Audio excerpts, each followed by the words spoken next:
또 각이 서는 두 분을 모셨습니다. 이승훈 민주당 전 전략기획부위원장, 송영훈 전 국민의힘 대변인 나오셨습니다. 어서 오십시오. 안녕하세요. 네. 자, 저희가 함께 지금 운영위 질의응답 장면을 좀 함께 보셨는데 일단은 운영위에서 가장 주목을 받았던 부분이 김현지 제1부속실장의 출석 여부. 사실 이 부분 때문에 오전에 한 차례 좀 파행을 빚었었고 정회가 됐었고 지금 다시 속개가 되는 그런 상황인데 일단 부속실장 같은 경우는 오늘 결국 모습을 드러내진 않았습니다. 그렇죠. 뭐 오전 중에 굳이 부속실장은 대통령의 어떤 수행이라든가 일정 같은 것을 책임지는 분이기 때문에 실제 운영에 나오지 않습니다. 그럼에도 불구하고 국민의힘에서 강력하게 요청을 했기 때문에 오전에는 출석을 해서 답변을 하겠다. 그랬음에도 불구하고 이걸 받지 않았거든요. 이거 자체는 국민의힘이 역시 좀 흠집내기에 관심이 있는 것이지 실제 물어볼 말은 거의 없다는 것을 좀 알 수 있을 것 같고요. 자꾸 김현지 실장에 대해서 비선 하는데 현재 부속실장으로서 근무하고 있는데 이건 비선이 아니잖아요. 그런 측면에서 자꾸 공식 라인을 비선으로 몰아세워서 뭔가 이재명 대통령과 친하니까 잘못됐다. 뭐 이재명 대통령과 가까우니까 불러야 된다. 이런 정도 수준의 얘기를 하고 있어서 결국에는 이게 큰 의미가 없는 것이거든요. 그래서 정작 불러서 물어보고 싶어 했던 국민의힘이 이를 밥상을 걷어찬 것이기 때문에 역시나 정치적인 프레임을 걸고 싶었던 것이지 사실상 물을 건 없었구나라는 생각이 듭니다. 네, 이와 관련해서 앞서 이제 보신 것처럼 국민의힘 곽규택 의원이 우상호 정무수석에게 이제 질의를 했습니다. 우상호 정무수석 그 미묘한 시점에 있었던 그 대통령실의 인사 발령과 관련해서는 국회 불출석하기 위한 인사 발령이 결코 아니다 이렇게 답변을 했는데 좀 어떻게 좀 들으셨어요? 국민들께서 그 말씀을 믿지 않을 겁니다. 왜냐하면은 당시 9월 28일인가요? 9월 29일이죠. 그날 있었던 인사는 제2부속실장을 공석으로 만들면서까지 이루어졌습니다. 즉 김현지 총무비서관이 제1부속실장으로 가면서 제1부속실장 김남준 실장이 대통령실 대변인으로 갔죠. 그런데 대변인이 매우 이례적으로 강주정 대변인과 공동대변인 체제가 만들어졌습니다. 그리고 이른바 잃어버린 48시간 논란, 그 이재명 대통령의 예능 녹화 논란이 있을 때 사실상 두 대변인의 설명이 달라서 혼선이 있었습니다. 그리고 그 인사는 동시에 제2부속실장을 공석으로까지 만들면서 이루어졌는데 그러면은 총무비서관이 1992년 이래로 매년 국정감사에 나왔다는 그 관행 때문에 증인 채택을 피할 길이 없으니까 제1부속실장으로 보직 이동시킨 것이 아니냐라고 하는 논란으로부터 도저히 자유로울 수가 없는 인사입니다. 그리고 앞서 그 오전 출석에 대해서 말씀하셨는데 지금 점심시간이잖아요. 우리 시청자들께서도 식사하시면서 보고 계실 텐데 국회에서 저렇게 지금 질의가 이루어지고 있는 장면을 보셨습니다. 오전 10시부터 나오면은요. 그 국정감사에서 제대로 질문과 답변이 이루어지겠습니까? 지금 저 시간에 질문 답변이 이루어진 것도 오전에 의사진행 발언하다가 파행이 빚어져서 저렇게 된 것이잖아요. 그러면은 사실상 나오지 않겠다. 즉 질문과 답변을 받지 않겠다라는 것에 다름 아니어서 그런 것을 보고 우리가 6글자로 눈 가리고 아웅이라고 한다라는 말씀을 드립니다. 예, 일단은 조금 전에 이제 그 우상호 정무수석 이야기한 대로 김현지 제1부속실장은 오후에는 또 대통령 수행 일정이 있다고 하더라고요. 그렇기 때문에 아마 오늘 그 운영위 국감장에는 모습을 드러내지 않을 가능성이 상당히 좀 높아졌고 그리고 이제 강훈식 비서실장에게는 재판중지법 관련 질의가 좀 있었습니다. 대통령을 정쟁에 끌어들이지 말라고 한 발언과 관련해서 곽규택 의원은 이거 여당에게 한 거죠? 라고 이제 질문을 했는데 야당에게도 함께 들으라고 한 겁니다라고 답변이 있었어요. 이 부분 좀 어떻게 들으셨어요? 그렇죠. 대통령 같은 경우는 경주 APEC이라든가 미국과의 관세 협상 등 굉장히 중요한 현안이 많습니다. 그래서 실제 대통령으로서의 직무에 충실하고 국회의 몫은 국회에게 맡기겠다는 것이거든요. 그런데 자꾸 재판이 중지되어 있는데 중지법을 만든다고 하는 것은 이것은 마치 야당 국민의힘이 만들어 놓은 프레임에 갇힐 수가 있습니다. 그래서 오히려 더 동정이 되는 것이고 법원에서 5개 재판부에서 다 재판을 중지했거든요. 이건 명확하게 헌법 84조에 따라서 대통령 직무 수행 중에는 재판이 중지된다. 라고 하는 헌법의 원리를 법원에서 받아들인 것이고 헌법재판소도 여기에 대해서 재판 중지되는 것이 맞다는 취지로 얘기를 했어요. 그래서 굳이 중지된 재판을 중지하는 법안이 지금 필요가 없고 이게 오히려 정쟁에 휘말리는 것이기 때문에 대통령실에서는 국정 현안에만 매진하겠다. 정말 대한민국을 살리는 데 매진하겠다. 대통령을 정정에 끌이지 말라라는 것이고 굳이 이게 여당에만 해당하는 것이 아니지 않겠습니까? 야당에게도 억지로 이걸 가지고 정정하지 말라는 것이기 때문에 국회에 전하는 메시지다라고 말씀드립니다. 예. 일단은 그 민주당에서는 이 재판중지법과 관련해서 철회 입장을 밝히긴 했지만 이게 다시 재개될 가능성도 좀 없지 않아 보이는데 오늘 아침에 있었던 민주당 전현희 최고위원 그리고 국민의힘 우재준 최고위원의 인터뷰 내용 들어보겠습니다. 또 상황에 따라서는 수면 위로 올라올 수도 있는 건가요?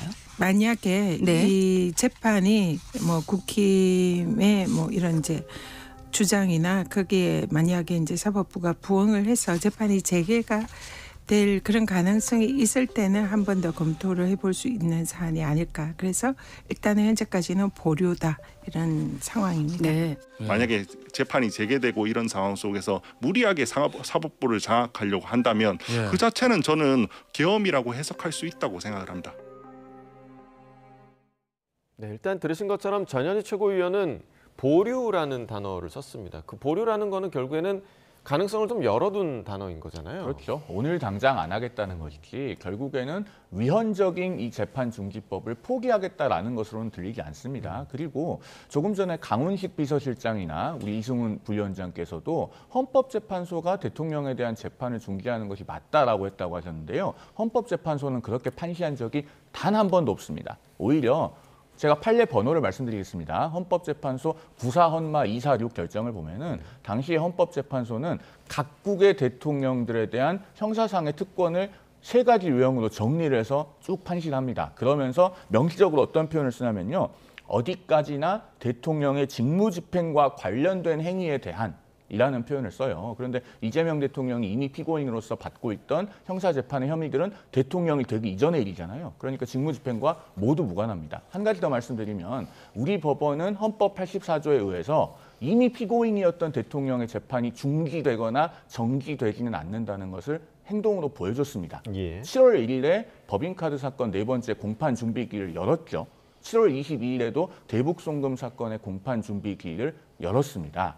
헌법 84조의 소추에 재판까지 포함된다고 주장하시는 분들은 그 재판에 공판 절차뿐만이 아니라 공판 준비 절차도 포함된다는 거 부인하실 수 없을 거예요. 그런데 공판 준비 절차는 정상적으로 열었거든요. 예. 그 얘기인즉슨 법원은 헌법 84조의 소추에 재판은 포함되지 않는다고 해석을 하고 있는 것이고 그걸 행동으로 보여준 겁니다. 그렇기 때문에 이렇게 헌법적 근거가 없는 재판중지법은 일시적 보류가 아니라 완전히 백지화하고 폐기를 해야 맞습니다. 네. 좀 무슨 말인지 좀 이해가 안 되는데요. 헌재가 판결을 내렸다는 것이 아니라 사무처장이 그러한 취지의 발언을 했다라고 하는 것이고요. 아니 국민이 대통령으로 뽑아가지고 대통령의 역할을 잘하고 국정을 안정시키고 국민의힘과 윤석열 전 대통령이 망가뜨린 나라를 좀 살려달라고 하는 것인데 대통령께 자꾸 재판 나가라고 하시는 게 국가를 위해서 무슨 도움이 되겠습니까? 대통령직이 있을 때는 대통령으로서의 역할을 잘 하시고 대통령 임기 이후에 재판이 진행되는 것이 우리 법원의 체계에 있기 때문에 그 절차대로 가는 것이 맞다라고 말씀드립니다. 네. 자, 지금 조금 전에 이제 우재준 최고위원도 민주당이 사법부를 무리하게 장악하려고 하면 그 자체가 계엄이다 이런 말을 하기도 했고 어제 그 한동훈 전 대표도 이 계엄 관련 이야기를 좀 했더라고요. 이 부분 좀 어떻게 들으셨어요? 사실 이 부분에 대해서는요. 민주당에서 그런 일은 절대 없을 것이다. 예. 그리고 만약에 그런 일이 있다면 우리도 막겠다. 라고 하는 명시적이고 명징한 한마디가 있으면 충분합니다. 그런데 민주당으로부터 그 메시지가 나오지 않고 있잖아요. 그렇기 때문에 국민들께서 그러면은 정말 이분들은 어떻게든지 이재명 대통령에 대한 재판만큼은 저지하려고 하겠구나 라고 지금 느끼고 계실 겁니다. 그리고 실제로 이재명 대통령의 재판에 대해서는 저는 11겹의 방탄 구조가 있다고 봅니다. 첫 번째로 내년 2월 법관 정기 인사에서 공판기일을 새로 잡을 만한 법관이 일선 재판부에 배치되지 않도록 사실은 여러 가지 사법부에 대한 겁박을 하고 있죠. 그리고 두 번째로 조희대 대법원장에 대한 숙청을 시도하고 있습니다. 세 번째, 법원 행정처를 폐지함으로써 외부에서 법관 인사, 특히 전보 인사에 관여할 수 있는 길을 열려는 시도가 있습니다. 그다음에 만약에 공판 기일이 정말로 잡히면은 법관 탄핵 소추로 그 법관은 직무를 정지시킬 수도 있고 앞서 저희가 살펴본 재판 중지법 같은 걸 정말로 추진을 하게 될 겁니다. 또 그런 경우에 사건이 대법원에 올라갈 경우를 대비해서 대법관 우겨넣기도 지금 시도를 하고 있고 나아가서 사건 자체를 없애기 위해서 공소 취소를 거론하거나 또는 배임죄 같은 것을 폐지해서 면소하려는 시도도 있죠. 그리고 사건의 실체를 뒤바꾸기 위해서 대장동 사건 같은 경우에는 법제처장이 공개적으로 무죄라는 주장도 했습니다만 1심에서 대장동 핵심 일당들 유죄 판결이 나왔습니다. 그리고 대북송금 사건은 이화영 전 부지사에 대해서 이미 재판이 확정되기까지 했는데 그것을 뒤집으려는 여러 가지 시도도 있죠. 마지막 11번째. 이 모든 시도에도 불구하고 사건이 대법원까지 가서 판결이 확정이 되면 한 번 더 불복해서 헌재로 가기 위해서 재판헌법 소원이라고 하는 루트를 만들려는 시도마저 있다. 그러면 이 11가지 다중장치에 대해서 모두 포기하지 않는 이상 국민적인 의구심을 거두기는 어려울 것으로 봅니다. 네, 지금 뭐 말씀해주신 뭐 배임죄라든가 법 왜곡죄와 관련해서는 또 이 부분은 대통령실에서 어떻게 또 생각을 하는지 오늘 왠지 운영위에서 이 얘기가 또 나올 수도 있겠다라는 생각도 들고요. 조금 전에 저희가 운영위 그 질의응답을 들었을 때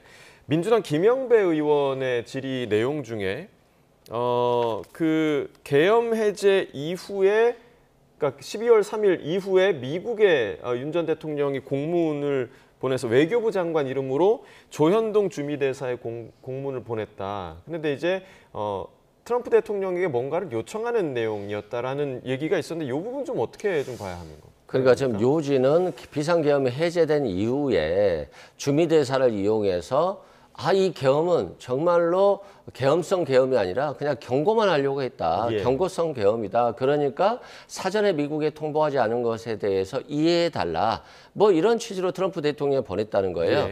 근데 이걸 당연히 주미대사가 받겠습니까? 받지 않았겠죠. 그러다 보니까 다시 외교부 장관을 통해서 다시 보냈다는 것이고 이런 것들은 결국에는 직권을 남용해서 마치 자신들의 행동에 대한 반성을 하지 않은 채 허위로 자꾸 경고성 계엄이었어요. 경고성 계엄이었어요. 그러니까 미국이 안 알린 거예요. 한국에도 무슨 일 없었어요. 라고 하는 거잖아요. 굉장히 심각한 불법적인 상황에 대해서 이렇게 태만히 국가 권력을 이용해서 여전히 미국, 우방국이라고 하고 동맹국이라고 하는 미국에조차도 사건의 진실을 알리지 않았다, 은폐했다라고 하는 차원에서 굉장히 심각하다는 것을 볼 수가 있고요. 그만큼 윤석열 전 대통령을 우리 국민들이 굉장히 많이 의심했잖아요. 쿠데타를 할 거야, 내란을 저지를 거야 했는데 설마 했는데 또 하잖아요. 그렇기 때문에 아마 국민의힘 정치인들이 아마 윤석열 전 대통령을 보고 잘 알아보고 놀란 것은 소뚜껑을 보고 놀란다고 이재명 정부에 대해서도 좀 의심을 하는 것 같은데요. 이재명 정부가 지금 정말 잘 하고 있고 뭐 사법부를 장악한다? 장악이 됩니까? 대한민국의 민주주의는 굉장히 높고요. 국민의 의식이 굉장히 높습니다. 그래서 민주당의 사법부를 정말 정치적인 목적으로 장악하려고 한다면 그건 역풍을 받을 겁니다. 그래서 대통령께서도 지금 재판중지법에 대해서는 이건 아니다. 이런 취지의 메시지를 낸 거예요. 그만큼 정치가 대통령을 위한다라고 하는 행동들이 국민으로 하여금 불신을 일으킬 수 있기 때문에 정쟁에 끌어들이지 말고 대통령은 행정부의 장으로서 정말 나라를 위해서 열심히 헌신하겠다 이런 메시지를 낸 것이니까 더 이상 뭐 재판 중지법은 또 살아날 거예요 이런 얘기는 하지 않는 게 맞는 것 같습니다. 정치인들 입장에서도. 네, 자, 그 윤 전 대통령이 미국에 공문을 보낸 부분에 대해서 김영배 의원은 지금 계엄이 해제가 됐는데도 내란 상황을 유지하기 위한 그런 의도였다라고 지금 해석을 했는데 그 해석에 대해서는 좀 어떻게 보셨어요? 당연히 대단히 잘못된 행위이고요. 그 지시에 따르지 않은 분들이 올바른 겁니다. 그런데 저게 대단히 새로운 이야기는 아닌 것 같아요. 왜냐하면 윤석열 전 대통령에 대한 추가 기소 사건 중에 있는 혐의가 뭡니까?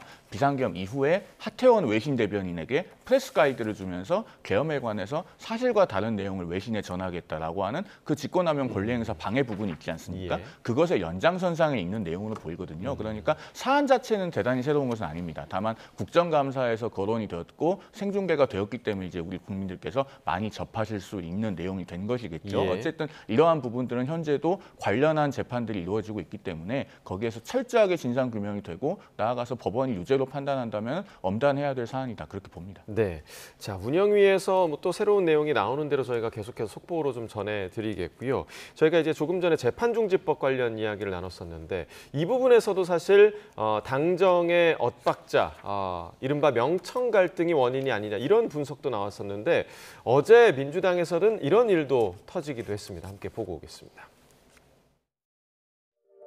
이번 컷오프는 정청래 대표의 컷오프 없는 100% 완전 경선 약속을 정면으로 위반했습니다.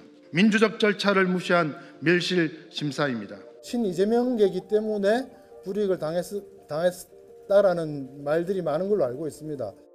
본인께서 억울하다고 생각하시는 것은 당연합니다. 개인의 입장에서는. 그러나 그것도 더 중요한 것은 민주당이라고 하는 공동체가 유지되기 위한 그런 입장도 있지 않겠습니까? 네네. 예, 그리고 또 하나는 정청래 대표가 억울한 컷오프가 없도록 하겠다라고 하는 원칙에 대해서도 이의를 제기하시는 것으로 제가 언론을 통해서 들었는데요. 네네. 그러나 이 당직 선거와 소위 내년 지방선거에 출마할 선출직 공직 이것이 꼭 100% 일치할 수는 없습니다. 자세하게 공개할 수 없는 입장도 있다는 점을 이해를 해주시기 바랍니다. 네, 그러니까 최근에 민주당에서 부산시당 위원장을 뽑았는데 여기에 지금 4명이 출마를 했고 이 가운데 친명계로 분류되는 유동철 대표가 아예 경선을 치르지 못하고 컷오프가 됐다. 이 부분에 대해서 지금 불만을 호소하는 그런 상황인 거잖아요. 어떻게 좀 봐야 됩니까? 일단 후보자 입장에서는 굉장히 좀 불편하죠. 힘들고 본인은 또 열심히 준비를 했고 경선에 들어가서 떨어졌다라고 한다면 승복하지만 컷오프 되는 경우에는 승복하기 어려운 측면이 있습니다.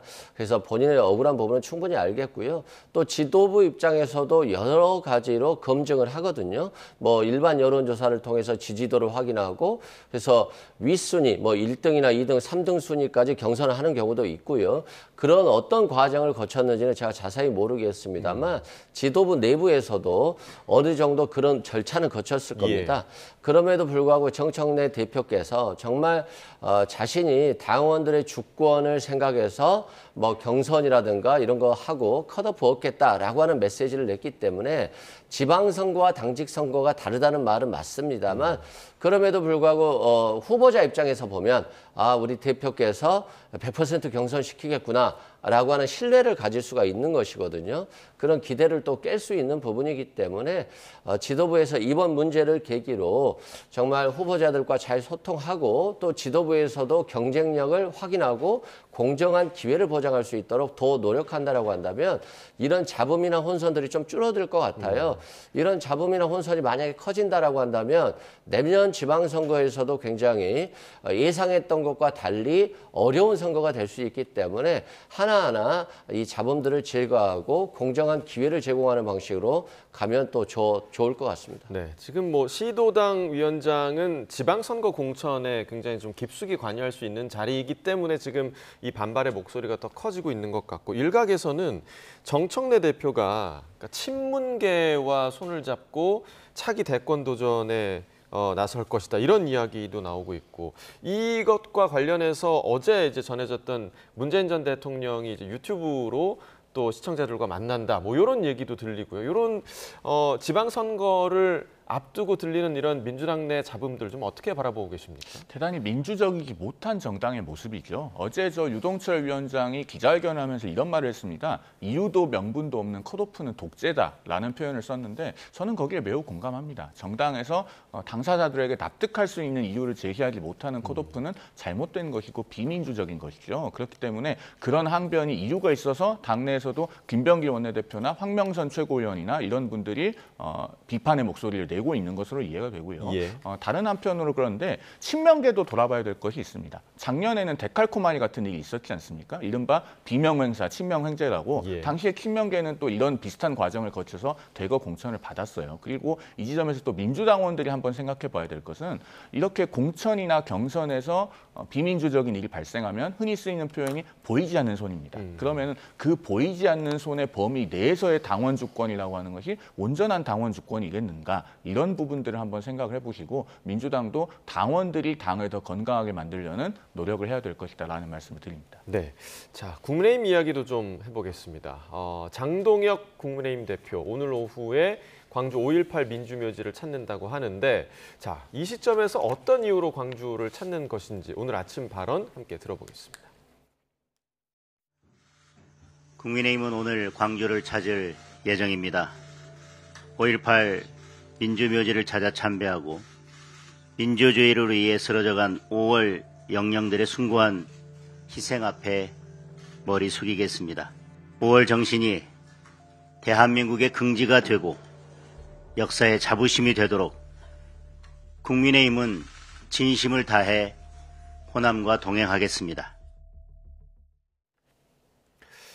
뭐랄까요? 이제 국민의힘에서 지금 장동혁 대표가 최근에 좀 강성 발언을 이어왔잖아요. 그래서 굳건한 지지층의 표심에 호소하는 그런 모습이었는데 갑자기 광주에 간다? 좀 의아해하시는 분들도 있을 것 같아요. 그죠. 솔직히 말하면 뜬금없죠. 광주에 가려고 한다면 그 전에 내란에 대해서 사과를 하고 우리 당의 입장은 명확하다. 내란을 찬양하거나 옹호하는 사람은 내년 지방선거에서 공천 없다. 이런 메시지를 내면서 중도 모두 다 포용하겠다. 이렇게 나와야 되거든요. 그리고 나서 만약에 5.18을 간다라고 한다면 굉장히 환호받을 것이고, 국민의힘이 조금 변하려고 하는구나 라고 하는 건데, 그런 생각이 아직 메시지가 없는 상태에서 갑자기 가서 광주 시민들에게 5.18 민주 영령들에게 고개를 숙이겠다라고 하니까 진정성이 의심받을 수밖에 없는 것 같습니다. 예. 다만 장동혁 대표가 자신이 이제 당대표에 당선될 때 극우를 자극하고 내가 극우와 손잡아서 대표가 되고 극우와 같은 행동을 하겠다는 취지로 여러 발언들을 해서 굉장히 국민의힘 위기에 빠질 것이 아닌가라고 했습니다만, 또 5.18을 민주묘지를 찾겠다라고 하는 것은 그 자신의 방향성을 이제 조금씩 바꾸겠다라고 하는 메시지의 시작으로도 볼 수가 있어서 향후 이제 모습을 봐야 될 것 같고요. 또 이런 모습들이 진정성을 가지려고 한다면 과거 국민의힘에 쓴소리를 냈던 중도 성향의 유승민 의원이라든가 전 의원이라든가 또 한동훈 전 대표 등 비상계엄 해제를 찬성하면서 굉장히 쓴소리를 내고 윤석열 전 대통령에 대해서 국민의 눈높이를 얘기했던 사람들, 그러니까 쓴소리했던 국민의힘의 정치인들을 얼마나 포섭해서 포용하고 다양화할 것인가, 목소리를. 이것들이 이제 중요한 것인데, 그렇게 방향 전환을 하는 시작점이 될지 아니면 잠깐 눈속임용으로 하는 행동일지 조금 지켜봐야 될 것 같습니다. 예, 오늘 장동혁 대표가 광주에 간다고 하니까 아마 한덕수 전 총리 떠올리시는 분들도 많을 것 같아요. 그때 광주에 가서 저도 호남 사람입니다 하는데도 이제 상당한 반발 앞에 섰던 한덕수 전 총리였는데, 오늘 장동혁 대표가 광주를 방문하면 좀 어떤 장면이 연출될 거라고 보세요? 저도 호남 출신이거든요. 그렇기 때문에 그 정서를 어느 정도 알아서 좀 말씀드릴 수가 있는데, 장동혁 대표가 광주에 갈 거면은 비상계엄에 대한 본인의 잘못된 발언부터 분명하게 사과를 해야 될 겁니다. 계엄에도 하나님의 계획이 있다라고 하는 그 발언은 국민들 뇌리에 너무 깊이 각인되어 있거든요. 여기에 대해서는 앞뒤 단서를 붙이지 말고 사과를 해야 돼요. 잘못됐다고 죄송하다고 얘기를 해야 그 다음에 광주 시민들에게 소구할 수 있는 여지가 생기는 겁니다. 만약에 그렇지 않은 상태에서 5월 정신이라든가 민주주의라든가 그런 것들을 이야기하게 되면요, 그거는 이재명 대통령이 국정감사장에서 거짓말하면 안 된다고 이야기하는 것이나 트럼프 대통령이 자유무역을 이야기하는 것과 비슷한 게 됩니다. 그러니까 이 자가당착부터 해소를 해야 본인이 어떤 메시지를 내놓더라도 그것이 오롯이 있는 그대로 받아들여질 수 있는 겁니다. 이 부분을 오늘 오후에 있을 그 광주 행보에서 좀 명심하셨으면 좋겠다는 고언을 드립니다. 예, 알겠습니다. 오후에 어떤 장면이 펼쳐질지 저희 YTN에서도 좀 전해드리도록 하겠습니다. 이승훈 민주당 전 전략기획부위원장, 송영훈 전 국민의힘 대변인과 이야기 나눠봤습니다. 두 분 말씀 고맙습니다.